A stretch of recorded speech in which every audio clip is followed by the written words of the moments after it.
This is a slide showing my brother's Joker helicopter. I guess it's a German-made kit that he put a camera system with gyro stabilization. He and his partner did this and started photo flight business doing aerial photography, and has since sold the helicopter simply because the FAA restrictions are too cumbersome, and how he does it out of his Cessna 210 airplane. But a really neat machine and the technology in doing this, and the way they did it was Scott would fly the airplane. This is electric powered too, by the way, so you don't have any of the vibration issues associated with a two-stroke engine. And then his partner would also have an RC transmitter which controlled the gimbals on the camera system. So he could just get it into a stable hover, and then the professional photographer could then frame the picture and capture the images and see it on his screen as they were doing it. So it was quite an impressive system. I have a couple of helicopters in my hangar. I just decided to show you these, but this Raptor started out life as a 30 V1, and I've modified it over time, and now it's a 50 V1, I would call it, with some other modifications. Keith Klingenbill gave me this T-Rex 450 that his buddy had done in test pilot school paint scheme. Beautiful model and great fun out in the front yard when I get home from work, and that's about the amount of time I have for RC these days. So at least I can keep my fingers in it every once in a while. Now, this Eagle that you see on floats on the left was an airplane that my dad found at a flea market. This thing was horribly warped, and some of you have probably experienced this before, but I put it in the shower in hot water after taking the covering off of it and tried to warp it back into position again. I just couldn't do it. I ended up having to actually cut the spars and resetting it. Recovered it, cleaned it up, and used it for my Cub Scout and Boy Scout aviation merit badge work. And I've lost count on how many kids we've put on the buddy box on this airplane. And although up close may not be the prettiest airplane, but it's definitely, it paid for itself. Then we decided that we wanted to try some float flying, and so we strapped some floats on it. And I tell you, float flying is a lot of fun if you ever get the chance to do it, and it's affordable. If you get a lake, you can see that's pure bliss right there, to go out and have those kind of conditions to do some float flying with an RC airplane. And that's my brother's Rascal on floats. Again, another great airplane to put on floats. Now, you never know what RC and model aviation is going to end up doing for you. I mentioned that Summit 1 that I had. I painted it up in this very paint scheme. This is the paint scheme that they put on the very first F-18 Hornet. And I did my canopy just as you see it there.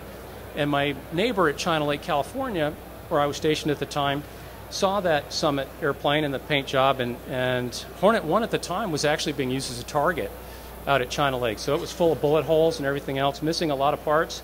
And my maintenance officer decided he's going to put the airplane back together again for the museum. And so that's what he did. And he comes to me and he goes, "Hey, I like the way your airplane looks. Why don't you come out and help paint this F-18? And so I said, "All right, what do you want me to do?" He said, "I want you to paint the canopy just like your Summit." So he gave me a box of spray cans, and that's what you get. It's a sprayed canopy, which, by the way, looks a lot better than it does when it bakes in the sun and is all crazed. So again, more small world connections associated with model aviation and application in full scale.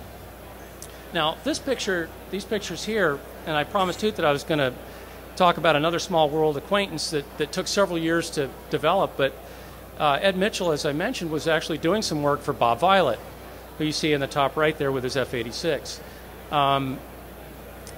Ed used to brag to Bob about, "Hey, one of my kids finally made the big time. He's a naval aviator. He's at sea on a carrier. He's competing in pattern. He's still doing it." And but never met Bob.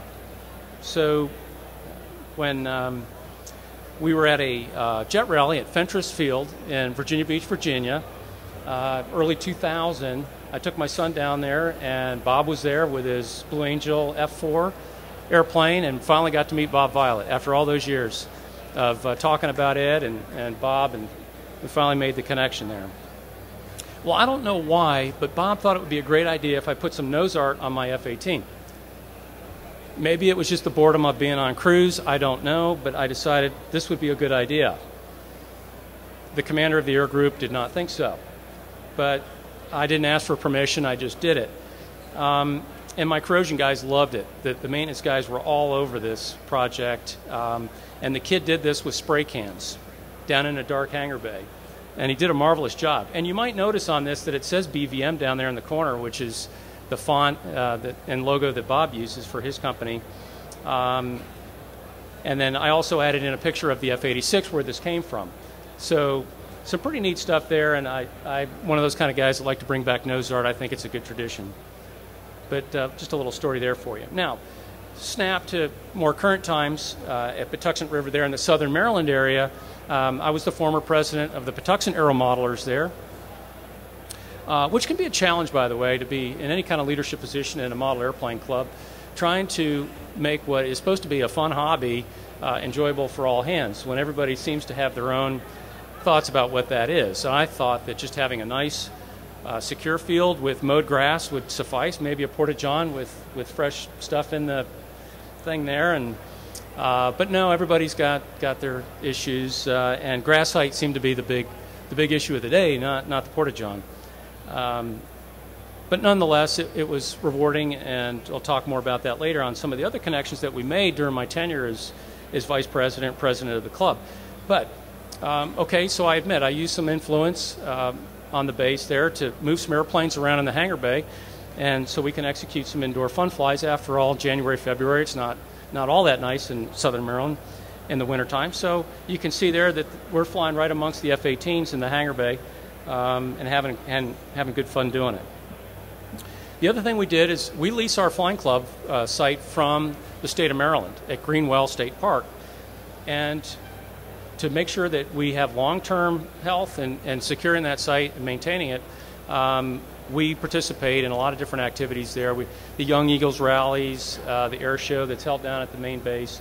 And we also do these Greenwell camps that they hold every summer. And we were putting about 40 to 60 kids on average over the 2-day program on the buddy boxes, flying the handful of trainers that we had out there. It's fatiguing, I'll tell you that, but it's good fun. And I tell you, out of those kids, you find a lot of them that have some good stick and rudder skills. And so I signed them up right away as ones to watch to be future Navy pilots.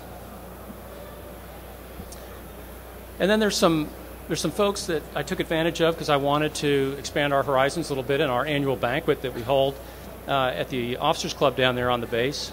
On the top left is Nancy Lynn. She was an aerobatic pilot, and unfortunately she lost her life in a tragic air show accident, but was a motivational speaker.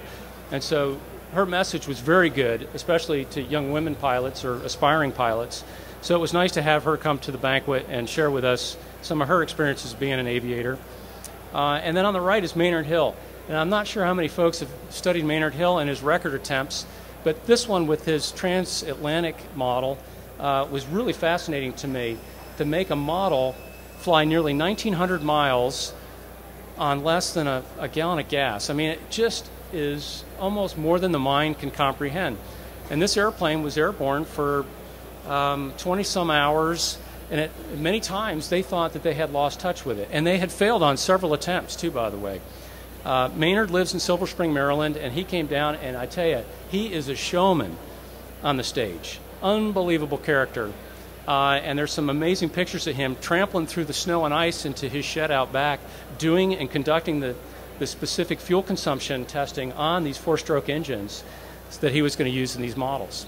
Really an amazing story.